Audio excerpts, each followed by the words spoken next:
तो नमस्कार मेरे हॉरर लवर्स।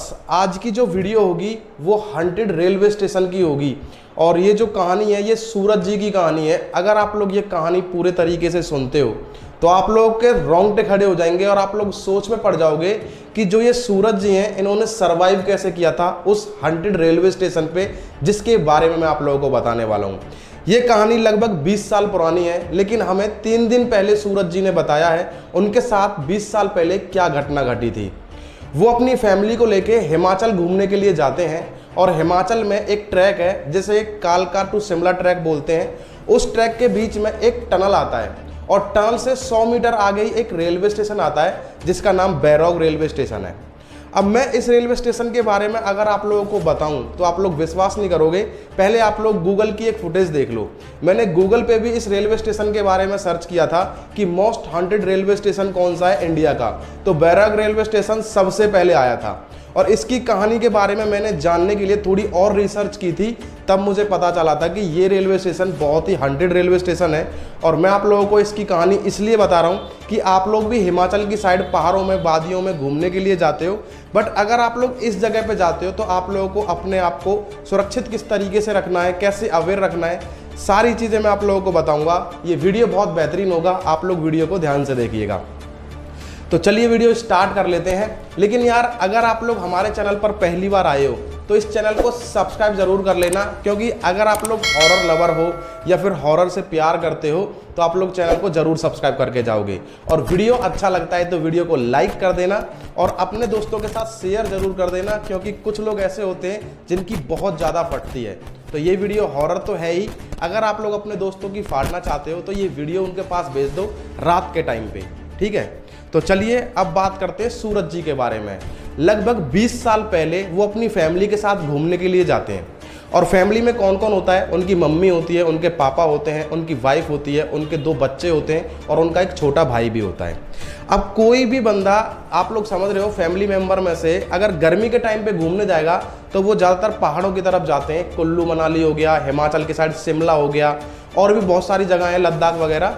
लेकिन वो शिमला घूमने गए थे क्योंकि देखो शिमला नज़दीक भी पड़ता है दिल्ली के हैं वो लोग, नज़दीक भी पड़ता है दिल्ली के। और दूसरी बात ये कि भाई अपने काम से छुट्टी उसको लिमिटेड मिली थी, 3 से 4 दिन की मिली थी और 3 से 4 दिन के अंदर ही उसको टूर ख़त्म करके वापस आना था।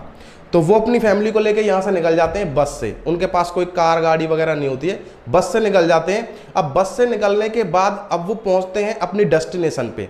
अब डेस्टिनेशन पे पहुँचने के बाद वो लोग घूमना फिरना चालू करते हैं। तो वो एक ट्रेन में बैठते हैं जो कालका टू शिमला टूर करती है, उस ट्रेन में बैठते हैं।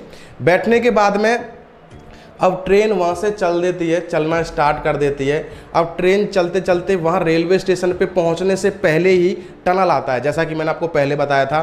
तो वो टनल के अंदर जैसे ही ट्रेन प्रवेश करती है, यानी कि एंटर करती है, तो पूरी ट्रेन में अंधेरा छा जाता है। अब अंधेरा छा जाता है तो सारे के सारे जितने भी पैसेंजर होते हैं वो उनकी आँख लग जाती है, कोई मतलब ऐसे ही लेट जाता है, कोई सो जाता है। तो जो हमारे सूरज जी थे उनकी जो फैमिली थी वो तो सो गई थी, लगभग सो गई थी, क्योंकि 3 घंटे का सफ़र है तो 3 घंटे में हर कोई बंदा सो जाता है। तो फैमिली उनकी सो गई थी, लेकिन सूरज जी नहीं सोए थे। उनको मतलब देखो, जिनके ऊपर काम का प्रेशर रहता है उन्हें जल्दी से नींद नहीं आती है। तो वो ऐसे ही एक किताब उनके हाथ में थी, उसे पढ़ रहे थे। उस ज़माने में फ़ोन वगैरह तो थे नहीं जिससे टाइम पास हो जाए। एक किताब है वो पढ़ रहे थे और उनके हाथ में एक छोटी सी बैटरी टॉर्च थी, जिसे बैटरी भी बोल देते हैं, टॉर्च थी। टॉर्च से ऐसे जला के पढ़ रहे थे। तो उनकी साइड में से कोई निकल के जाता है और उसने जैसे ही उसमें बैटरी मारी थी तो उसको दिखा कि कोई, आपने देखा होगा, मूवियों में भी देखा होगा कि जो ब्रिटिश हुकूमत थी, ब्रिटिश के जो सिपाही थे, जो फौजी थे या पुलिस वाले थे, उनकी जो ड्रेस थी, ऐसा ही ड्रेसअप करके कोई जा रहा है, ऐसी ही ड्रेस पहन के कोई जा रहा है। उसने उसको देखा कि यार इतनी गर्मी पड़ रही है और इतनी गर्मियों में इसने इतना भारी भरकम ड्रेस कैसे पहना हुआ है। तो उसने उसको आवाज़ लगाई, लेकिन आवाज़ लगाने पे उसने कोई रिएक्ट नहीं करा। अब जैसे ही वो थोड़ा आगे बढ़ने लगा तो वो जो उसने बंदा देखा था जिसने भारी भरकम ड्रेस पहना हुआ था, वो रेल के जो ट्रेन थी, ट्रेन की खिड़की पे जाके खड़ा हो जाता है और पीछे से सूरज जी जाते हैं उसको आवाज़ लगाते हुए। अब सूरज जी की तरफ उसने जैसे ही देखा, जिसने जो ब्रिटिश कपड़े पहने हुए थे, उसने सूरज जी की तरफ देखा तो उसका यहाँ से आधा फेस बिल्कुल डैमेज था, कीड़े निकल रहे थे, सर से खून निकल रहा था, 3-4 दांत यहाँ से टूटे हुए थे। बहुत भयानक उसका फेस था। अगर मैं एक्सप्लेन करूं तो शायद मेरे भी रोंगटे खड़े हो जाएंगे, तो मैं आप लोगों को एक हिंदी मतलब सिंपल भाषा में समझा देता हूं कि बहुत भयानक फेस था। उस फेस को देख के सूरज जी जो हैं वो बिल्कुल हिप्नोटाइज हो जाते हैं, एकदम फ्रीज हो जाते हैं और उसकी तरफ बढ़ते रहते हैं। अब बढ़ते बढ़ते एकदम से बाथरूम से एक इंसान निकलता है, एक आदमी निकलता है और वो सूरज जी को देखता है और वो बोलता है कि भाई साहब कहाँ जा रहे हो इतनी रात में। अब उसने जैसे ही सूरज जी को जैसे हाथ लगाया तो वो एकदम से होश में आते हैं और जो ब्रिटिश कपड़े पहने हुए थे वो बंदा एकदम से गायब हो जाता है। जो बाथरूम से निकला था उसको तो वो दिखा नहीं, लेकिन सूरज जी को वो दिख रहा था। ये सारी कहानी मैं आप लोगों को आगे बताऊंगा कि क्यों दिख रहा था, वो ब्रिटिश जिसने कपड़े पहने हुए थे वो कौन था, ये कहानी आगे मैं आप लोगों को बताऊंगा। आप लोग कमेंट में बहुत बोलते हो कि आपका इंट्रो बहुत बड़ा है, कहानी 3 मिनट बाद स्टार्ट हुई है, तो आज मैंने कहानी स्टार्टिंग में ही स्टार्ट कर दी, वीडियो स्टार्ट करते ही। तो जो दूसरा आदमी था वो सूरज जी को लेके आता है और सूरज जी से पूछता है कि आपने मतलब कि आप इतने अंधेरे में कहाँ जा रहे थे और अभी आप ट्रेन से बाहर कूदने वाले थे, मतलब क्या हुआ था आपके साथ। तो उसने पूरी कहानी बताई। अब पूरी कहानी बताने के बाद में तब उस दूसरे वाले आदमी ने, वो लोकल था, वहीं का था, उसने बोला था कि भाई यहाँ पे बैरोग नाम का कर्नल था, सन 1800 में आया था, जिन्होंने यहाँ पे रेलवे का काम स्टार्ट किया था और उन्होंने किसी तरीके से अपनी जान ले ली थी और उसकी आत्मा अब तक यहाँ पे भटकती रहती है और बहुत से लोगों को वो खा चुकी है, यानी कि बहुत से लोग मर चुके हैं उसके चक्कर में आके और बहुत से लोग अवेयर हो चुके हैं, उन्हें दिखती रहती है वो आत्मा। अब क्या हुआ था टनल में और जो ब्रिटिश जो बैरोग था, कर्नल बैरोग, वो कैसे मरा था, क्या हुआ था, पूरी कहानी अब मैं एक्सप्लेन करता हूँ आप लोगों को। देखो, जो बैरोग रेलवे स्टेशन है और जो टनल है 100 मीटर उसके पीछे, 1903 में ये बन के तैयार हुए थे। बहुत से लोगों ने अपनी जान गंवाई थी, बहुत से लोगों ने यहाँ पे मेहनत भी की थी। 1903 में फाइनली ये टनल और रेलवे स्टेशन बन के तैयार हो गए थे और यहाँ से ट्रेन आना जाना शुरू हो गई थी। अब ये जो टनल है और रेलवे स्टेशन है क्यों बनाए थे ब्रिटिश सरकार ने? जब स्टार्टिंग में ब्रिटिश सरकार ने इंडिया पे हमला बोला था और इंडिया पे कब्जा जमाया था, तो उन्होंने बिजनेस एक्सपेंड करने की कोशिश की थी। उन्होंने सोचा था कि इंडिया में हम बिजनेस करेंगे और बाहर से एक्सपोर्ट इंपोर्ट करेंगे, जो भी प्रोडक्ट होंगे उनसे देश जो आगे बढ़ेगा, तरक्की होगी और जीडीपी बढ़ेगी। तो उन लोगों ने एक्सपोर्ट इंपोर्ट करने के लिए हर जगह रेलवे ट्रैक बिछाए, क्योंकि हर जगह ट्रांसपोर्ट में जैसे ट्रक गाड़ी वगैरह यूज़ करते, तो उस टाइम पे गाड़ी ट्रक वगैरह ये कम थे, रेलवे लाइन ज़्यादा थी, रेलवे की ज़्यादा चर्चा थी उस टाइम पे। तो सन 1800 की बात है जब उन्होंने स्टार्टिंग की थी इसकी कालका की और शिमला टूर की जो रेलवे लाइन है उसकी स्टार्टिंग की थी। तो एक बीच में बहुत बड़ा पहाड़ पड़ता था, उस पहाड़ को काटने के लिए उनको बहुत टाइम लगता, इसलिए उन्होंने एक आर्मी बनाई उस पहाड़ को काटने के लिए और उसका जो सबसे सीनियर रखा जिसके हाथ में ये पूरी कमांड थी, उनका नाम था कर्नल बैरोग।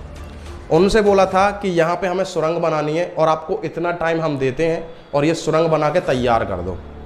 कर्नल बैरोग ने बोला ठीक है, मैं ये सुरंग बना के तैयार करता हूँ, मुझे इतने मजदूर चाहिए, इतने आदमी चाहिए। और मशीनरी उस टाइम पे इतनी खास थी नहीं, टेक्नोलॉजी थी नहीं। तो कर्नल बैरोग ने अपना काम चालू कर दिया। अब काम करते करते करते करते दोनों तरफ से खुदाई चल रही है, पहाड़ के इस तरफ से भी और इस तरफ से भी। अब जितना टाइम कर्नल बैरोग को दिया था सरकार ने, ब्रिटिश सरकार ने, उस टाइम से ज़्यादा उनको होने लगा और उनका मजाक उड़ाया गया, क्योंकि कर्नल बैरोग जो थे वो अपने वादे के बहुत पक्के थे। उन्होंने जो बोल दिया वो करके दिखाते थे। लेकिन इस टाइम पे जो सुरंग वो खोद रहे थे वो अपने आप में एक बहुत बड़ा चैलेंज था, लेकिन उन्होंने हार नहीं मानी, वो काम करते गए करते गए। अब उसमें क्या होता है कि जब वो सुरंग खोद रहे थे तो उनको टाइम से ज़्यादा टाइम लग रहा था, मतलब जितना टाइम उनको दिया था उससे ज़्यादा टाइम लग रहा था। तो वहाँ की सरकार, वहाँ के लोग, वहाँ के अफसर जितने भी थे वो लोग उनका मजाक उड़ाने लगे कि कर्नल बैरोग तो अपने वादे का पक्का है, लेकिन अभी क्या हो गया, ऐसे मजाक उड़ाने लगे। और कर्नल बैरोग जो उनका मजाक सहन नहीं कर पाए और वो अपने आप में डिप्रेशन में जाने लगे कि मैंने ये क्या मतलब चैलेंज ले लिया है, क्या मतलब कि मैंने ये सुरंग खोदने का काम ले लिया है जो मुझसे हो ही नहीं रहा है। उन्होंने मज़दूरों को भी टाइट किया लेकिन काम नहीं हो पाया। एक दिन ज़्यादा ही डिप्रेशन में आके, ज़्यादा ही उनको मतलब माइंड स्ट्रेस हो गया, तो उन्होंने क्या किया, अपनी बंदूक निकाली, उस टनल के अंदर जाने के बाद में अपने आप को गोली मार ली। अब भाई अपने आप को गोली मारने के बाद उस टनल का काम रुक गया कुछ दिन के लिए। अब सरकार का ऊपर से प्रेशर था, तो जनरल बैरॉग मरने के बाद में ऐसा थोड़ी है कि काम रोक देंगे। अब जनरल बैरॉग मर गया, उसको साइड करते हैं। अब आते हैं अगले टॉपिक पे कि वहाँ से काम चालू करने के लिए उन्होंने और लेबर वहाँ पे भेजी, और दूसरा वहाँ पे जो जिसको काम सौंपा था, जैसे जनरल बैरॉग को काम सौंपा था, ऐसे ही एक और इंसान को खड़ा किया गया कि अब ये काम तुम्हें सौंपा जा रहा है, अब तुम ये काम संभालोगे। अब वो जैसे आपको पता है कि खोदने के लिए पहले सलिए का यूज़ होता था, पत्थर का यूज़ होता था और हथौड़े का यूज़ होता था। ठीक है, पत्थर का यूज़ कैसे होता था कि पत्थर को नीचे लगा के ऐसे सलिए को लगा के उसको खोदा जाता था, हथौड़ों से पत्थर को फोड़ा जाता था, तो ये काम होते थे। अब उन लोगों ने क्या किया कि वहाँ पे जब उन्होंने दोबारा खुदाई चालू की तो वहाँ पे कभी तो इंसानों के अवशेष मिलते थे, कंकाल जानते हो वो मिलते थे, कभी वहाँ से पानी निकलता था, कभी कर्नल बैरॉग की उनको मतलब कि छवि दिखती थी कि यहाँ पे कुछ तो है। अब लोग डर गए। अब कोई भी इंसान है, एकदम से मरा हुआ इंसान सामने आ जाएगा तो कोई भी डर जाएगा, आप भी डर जाओगे, मैं भी डर जाऊँगा। तो ऐसे मतलब कुछ दिन तक काम रुका रहा, कभी चलता काम, कभी रुक जाता था, कभी चलता था, कभी रुक जाता था, एक दिन चला, 2 दिन चला, 3 दिन रुक गया, ऐसे करके, क्योंकि कोई शक्ति तो थी जो उनके काम को रोक रही थी। अब जो रेलवे स्टेशन था, उस टनल के आगे जो रेलवे स्टेशन बना था वो तब तक था नहीं, जब तक कि टनल नहीं बना था तो रेलवे स्टेशन भी था नहीं। टनल बनने के बाद रेलवे स्टेशन बना है। तो एक दिन मजदूर वहाँ पे काम कर रहे हैं और वहाँ से हमारे इंडियन बाबा निकल के जाते हैं। जो देखो बाबा हमारे इंडिया में ही होते हैं और कहीं नहीं होते हैं, और सब ढोंगी होते हैं। इंडिया में भी आप लोगों को ढोंगी मिल जाएंगे, लेकिन कुछ बाबा ऐसे हैं जो 100-150 साल पुराने थे, वो धार्मिक थे और उनके पास भी कुछ शक्तियाँ थी। तो बाबा जब मिलते हैं तो बाबा से टकराव होता है कि हिंदुस्तानी का, तो उनसे वो पूछते हैं कि क्या क्या हो रहा है यहाँ पे। तो वो बोलते हैं कि बाबा ऐसे ऐसे है, यहाँ पे हम टनल बनाने की कोशिश कर रहे हैं, ब्रिटिश सरकार यहाँ पे रेलवे लाइन बिछाना चाह रही है लेकिन हम बना नहीं पा रहे हैं। और उसने पूरी कहानी बताई पीछे की कि यहाँ पे ऐसे ऐसे कर्नल बैरॉग थे, उन्होंने अपने आप को गोली मार ली थी और वो यहाँ पे परेशान कर रहे हैं लोगों को। तो उस बाबा ने वहाँ पे उनको कुछ उपाय बताया कि मैं तुम्हारी हेल्प कर दूँगा, लेकिन तुम्हें इतने टाइम में ये काम निपटाना पड़ेगा, यानी कि इतने टाइम में ये काम ख़त्म करना पड़ेगा। तो जो इंडियन था बाबा से जो बात कर रहा था, उसने ब्रिटिश सरकार के किसी अफसर से बात की, तो अफसर उसका मजाक उड़ाने लगा, लेकिन फिर भी बाबा ने उसके साथ मिलके वहाँ पे कुछ किया, हवन भवन जो भी है किया। वो करने के बाद में उन्होंने सुरंग खोदना स्टार्ट किया। उसके बाद उनको वहाँ पे कुछ नहीं दिखा था और ना ही कुछ महसूस हो रहा था। ठीक है, टनल पूरी खोद दी उन्होंने, पूरी बना दी। उसके बाद रेलवे स्टेशन वहाँ पे बना दिया। अब रेलवे स्टेशन बनाने के बाद वहाँ पे गाड़ियाँ आना जाना शुरू हो गई। अब वहाँ पे जो गाड़ियाँ आना जाना शुरू हो गई हैं, वहाँ पे लोगों को कर्नल बैरॉग दिखते थे। ये मैंने रिसर्च किया था। सूरज जी की कहानी अलग है। कर्नल बैरॉग कभी रेलवे स्टेशन पे खड़े होकर ऐसे ऐसे कर रहे हैं, कभी बंदूक हाथ में लग के ऐसे अपने आप को शूट कर रहे हैं, कभी टनल के अंदर दिख रहे हैं। टनल के अंदर अंधेरा होता है तो लोगों को ऐसा महसूस होता है कि किसी ने ब्रिटिश आर्मी के कपड़े पहने हुए हैं और यहाँ से निकल के गया है। लेकिन जब लोकल लोगों को पता चलने लगा तो वो अपने आप को सुरक्षित करने के लिए उस चीज़ पे ध्यान नहीं देते थे और लोगों को अवेयर करते थे कि आपको अगर कोई भी चीज़ महसूस हो, आपको उस चीज़ पे ध्यान नहीं देना है। ठीक है, अब सूरज जी की बात करते हैं। सूरज जी की मैंने आपको आधी कहानी तो बता दी थी।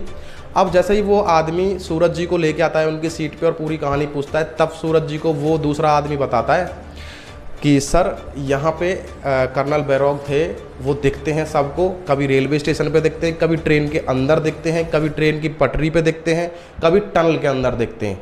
अगर जिसने भी उनका पीछा किया या फिर जिसने भी उनकी बात मानी वो ख़त्म हो जाता है। इस चीज़ को लेके सूरज जी इतना ज़्यादा डर गए थे कि बस उन्होंने कसम खा ली कि मैं कहीं भी घूमने जाऊंगा लेकिन पहाड़ों की तरफ घूमने नहीं जाऊंगा। वही होता है ना कि एक मछली पूरा तालाब गंदा कर देती है, तो वही हुआ उसके साथ। अब वो पहाड़ों में उसके साथ में एक घटना क्या घटी, उसने पहाड़ों में जाना ही बंद कर दिया। अब भाई रेलवे स्टेशन पे पहुंचती है ट्रेन। अब स्टेशन पे पहुंचने के बाद वो अपनी फैमिली को लेके उतरते हैं और टनल की तरफ देखते हैं तो उनको एक साया दिखता है, सिर्फ ये ड्रेस का, ब्रिटिश आर्मी की जो ड्रेस होती है उसका साया दिखता है, सर पे टोपी होती है, हाथ में बंदूक होती है और सूरज जी को वो दूर से दिखता है। अब दिखता है जब सूरज जी अपनी आंखें बंद कर लेते हैं और अपना मुंह घुमा लेते हैं, क्योंकि उनको पता था कि अगर मैं देखूंगा कहीं फिर से मैं हिप्नोटाइज ना हो जाऊं, और हिप्नोटाइज हो गया तो अब की बार बचाने वाला कोई नहीं है। रेलवे स्टेशन पे फैमिली को उतार के पानी वानी पिलाया, बिठाया, उसने किसी को बताया नहीं कुछ भी कि ऐसे ऐसे हुआ है ट्रेन के अंदर और ऐसे ऐसे मुझे यहाँ भी दिख रहा है। अब रेलवे स्टेशन पे पता है आपको कि कभी कोई चाय वाला आ जाता है, कभी कोई पानी वाला भी आ जाता है। और बेसिकली मैं आपको बता दूं कि ये जो रेलवे स्टेशन है ये बहुत छोटा सा रेलवे स्टेशन है, इतना बड़ा रेलवे स्टेशन नहीं है कि यहाँ पे 2-4 गाड़ियाँ एक साथ रुक सकें या फिर 500-700 आदमी एक साथ यहाँ पे रुक सकें। इतना बड़ा रेलवे स्टेशन नहीं है और ना ही ये इतना बड़ा पॉपुलर रेलवे स्टेशन है, लेकिन हंटेड लिस्ट में ये रेलवे स्टेशन टॉप पे आता है और इसीलिए मैं आप लोगों को इस रेलवे स्टेशन की पूरी कहानी बता रहा हूँ। उसके बाद में उन्होंने सोचा कि अब रेलवे स्टेशन से रात के टाइम पे निकल के कहाँ जाएंगे, यहीं पे ही सो जाते हैं और सुबह होगी तो निकल जाएंगे यहाँ से। और ये उनकी सबसे बड़ी गलती थी। अब मैं आप लोगों को बताता हूँ कि ये सबसे बड़ी गलती क्यों थी। जब आपको पता है कि यहाँ पे खतरा है तो क्यों रुक रहे हो, ये मैं आपसे बात कर रहा हूँ। आप मान के चलो कि कहीं घूमने गए हो या फिर आप किसी के घर गए हो या फिर किसी रास्ते पे आप लोग चल रहे हो और आपको पता चल गया कि इस रास्ते पे खतरा है, तो आप क्यों घूमने जा रहे हो, क्यों वहाँ पे रुक रहे हो, सीधा अपने घर की तरफ चलो। लेकिन उसने सोचा कि फैमिली साथ में है, 2-4 बंदे इधर उधर भी घूम रहे हैं तो क्या ही प्रॉब्लम होगी। अब वो वहाँ पे कुर्सियों पे सो जाते हैं। जो थका हुआ आदमी होता है ना वो कहीं भी सो जाता है। 2 बच्चों को लेके उसकी वाइफ सो गई, माँ बाप भी सो गए, उसका छोटा भाई भी सो गया और वो भी थोड़ा सा ऐसे ही रिलैक्स होके बैठ गया। अब जो रेलवे स्टेशन का प्लेटफॉर्म होता है, एक प्लेटफॉर्म सामने होता है और जिस पे एक पे बैठे थे वो प्लेटफॉर्म होता है, बीच में ट्रैक होता है। वो बीच में जो ट्रैक था वहाँ पे उसको कर्नल दिखते हैं, कर्नल बैरॉग, और उसको बोलते हैं कि आओ मेरे साथ चलो, आओ मेरे साथ चलो। और वही फेस, यहाँ से कीड़े निकल रहे हैं, यहाँ पे खून निकला हुआ है, जबड़ा टूटा हुआ है, इस तरीके का फेस था कि मैंने आपको पहले भी बताया, मैं एक्सप्लेन नहीं कर सकता। और जब हाथ में बंदूक लगी हुई थी ना उनके, तो हाथ बिल्कुल हड्डी का था, जैसे कि कंकाल का हाथ था। उनके शरीर पे ना कोई त्वचा, कोई खाल नहीं थी, हाथ कंकाल के थे, ड्रेस पहनी हुई थी, मुंह पूरा जला हुआ, कहीं से टूटा हुआ, कहीं से कीड़े थे। अब ये फेस देख के कोई भी डर जाएगा और प्यार से डर जाएगा। अब सूरज जी की हालत बहुत ख़राब हो गई थी। और मैं आपको बता दूं सूरज जी मैं क्यों बोल रहा हूँ कि 20 साल 25 साल मतलब 20 साल या 22 साल पहले ये बात है। उस टाइम पे सूरज जी की उम्र 25 से 30 साल थी और अभी कितनी होगी, इसलिए मैं उनको थोड़ी रिस्पेक्ट से बात कर रहा हूँ। अब वो उस पर रुका नहीं गया, सूरज जी पे रुका नहीं गया और उसने अपनी फैमिली को जगा के सीधा बोल दिया कि ऐसे ऐसे मुझे यहाँ पे ये दिख रहा है। और ये बात लोग उसके आसपास के जो लोकल थे उन्होंने सुन ली और उन्होंने सुनने के बाद में उनको एक ही बात बोली कि चाहे कितनी भी रात हो रही है आप यहाँ से निकल जाओ, वरना आपके लिए ठीक नहीं होगा, आपके लिए ठीक नहीं होगा, आप यहाँ से निकल जाओ। तो सूरज जी बोलते हैं कि इस टाइम पे हमें कोई ऑटो, बस या फिर कोई सवारी गाड़ी मिलेगी? तो उन्होंने बोला कि कोई गाड़ी तो आपको नहीं मिलेगी, लेकिन आप बुकिंग कर सकते हो, उसे बुक करके ले जा सकते हो। आपको बाहर ऑटो स्टैंड मिल जाएगा, बाहर जाओ, ऑटो को बुक कर लो और किसी होटल में या फिर किसी रिजॉर्ट में जाके आप कमरा वमरा लेके वहाँ पे रहो, यहाँ पे खतरे से खाली नहीं है, अगर आपको कर्नल बैरॉग दिख रहा है तो। उसने बोला ठीक है, धन्यवाद, मैं निकलता हूँ। अब वो बाहर निकलते हैं, कर्नल बैरॉग उसके पीछे ही था और किसी को नहीं दिख रहा था, बस उसी को दिख रहा था। और मैं आपको बता दूं कि कर्नल बैरॉग उनको क्यों दिख रहा था, क्योंकि कर्नल बैरॉग की खासियत ये थी कि वो सिर्फ एक ही इंसान को देखते थे जिसको वो ले जाना चाहते हैं अपने साथ। 100 इंसान बैठे हैं, 100 में से एक इंसान को वो दिखेंगे जिसको वो अपने साथ ले जाना चाहते हैं, बाकी और किसी को नहीं दिखेंगे। सिर्फ सूरज जी को वो दिख रहे थे और किसी को नहीं दिख रहे थे। तो वो वहाँ से सूरज जी जो हैं वो वहाँ से निकल के स्टैंड पे पहुँचते हैं, ऑटो वाले से बात करते हैं और ऑटो वाला जो है उनको बोलता है ठीक है मैं होटल तक आपको लेके जाऊँगा, पैसे वैसे की जो भी बात हुई होगी। अब सूरज जी अपनी फैमिली को लेके ऑटो में बैठ जाते हैं और पीछे मुड़ के देखते हैं तो कर्नल बैरॉग ऑटो की पीछे वाली सीट पे बैठे हुए हैं। अब एकदम से उन्होंने ऑटो रुकवाया और ऑटो वाले से बोला कि ऐसे ऐसे भाई, ऐसे ऐसे बात है कि कर्नल बैरॉग, सब सुन रहा था, वो भी सुन रहा था, कर्नल बैरॉग मेरे पीछे ऑटो में ही बैठे हुए हैं और मुझे बहुत डर लग रहा है। तो ऑटो वाले ने तसल्ली देते हुए बोला कि कर्नल बैरॉग की एक दायरा है, एक सीमा है, उस सीमा से बाहर निकलने के बाद कर्नल बैरॉग आपको दिखना बंद हो जाएंगे।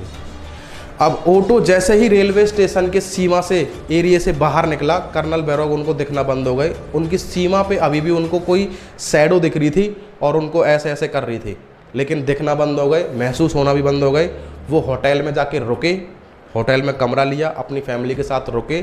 सुबह हुआ, वो उन्होंने घूमना फिरना तो छोड़ो, उन्होंने तुरंत वहाँ से रिटर्न टिकट कराई और तुरंत वो अपने घर आए। और घर आने के बाद उन्होंने चैन की सांस ली और तब अपने मम्मी पापा को स्टार्टिंग से सारी बात बताई। ट्रेन में ऐसे ऐसे हुआ था और स्टेशन पे ऐसे ऐसे हुआ था, ऑटो में ऐसे ऐसे, मतलब पूरी बात बताई। तब जाके उसकी सांस में सांस आया और उसने 3 बार अपने कान पे अंटा मारा कि मैं कभी पहाड़ों की तरफ घूमने नहीं जाऊँगा। अगर आप लोग भी हिमाचल की तरफ घूमने जाते हो और बैरॉग रेलवे स्टेशन पे अगर आप लोग कभी गए हो तो मुझे कमेंट बॉक्स में ज़रूर बताना, क्योंकि मैं आपको बताऊं कि 100-150 साल पुरानी जो आत्मा होती हैं वो जल्दी से पीछा नहीं छोड़ती हैं। तो आपसे रिक्वेस्ट है कि कहीं भी घूमने जाओ, पहली बात तो चैलेंज मत लो, और दूसरी बात अकेले कहीं मत जाओ। 2 लोग 3 लोग भी होते हैं तो हेल्प मिल जाती है, अकेले जाओगे तो बहुत बड़ी प्रॉब्लम हो जाएगी। कहानी इतनी ही थी और सूरज जी ने सारी चीज़ें मुझे बताई और मैंने वही चीज़ आपको बता दी। दिल्ली के रहने वाले थे, घूमने के लिए गए थे, IT कंपनी में काम करते थे। बाकी आपका ओपिनियन क्या है बैरॉग रेलवे स्टेशन के बारे में, कमेंट बॉक्स में ज़रूर बता देना। ये वीडियो कैसा लगा ये भी कमेंट बॉक्स में ज़रूर बताना। दोस्तों के साथ शेयर कर देना, उनकी फाड़नी है तो। बाकी वीडियो को लाइक कर देना। मिलते हैं अगली वीडियो में, तब तक के लिए जय हिंद, जय भारत।